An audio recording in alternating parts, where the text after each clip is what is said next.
আবারও তুমুল ঝড় বৃষ্টির কবলে পড়ছে সৌদি আরব। শীতের মধ্যে বিরল বরফের সাক্ষী হয়েছে দেশটি। এরই মধ্যে দেশটিতে বজ্র বৃষ্টির পূর্বাভাস দিয়েছে আবহাওয়া অধিদপ্তর। রাজধানী রিয়াদ ও মক্কা সহ বিভিন্ন এলাকায় এজন্য সতর্কবার্তা জারি করা হয়েছে। বৃহস্পতিবার গালফ নিউজের এক প্রতিবেদনে এ তথ্য জানানো হয়েছে।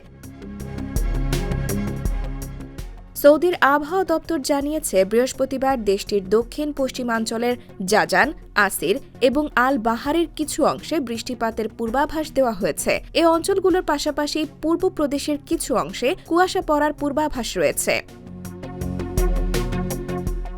এছাড়া উত্তর সীমান্তে কিছু অংশ, আল জাওফ এবং হাইল অঞ্চলের উত্তরেও বৃষ্টিপাতের পূর্বাভাস দেওয়া হয়েছে, যা মদিনা, আল কাশিমের কিছু অংশ এবং পূর্ব প্রদেশের উত্তর অংশ পর্যন্ত বিস্তৃত।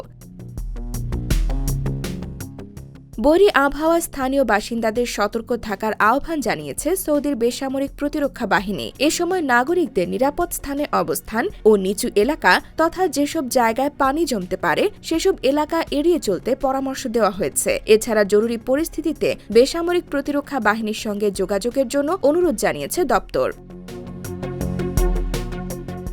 IBTV USA, new York.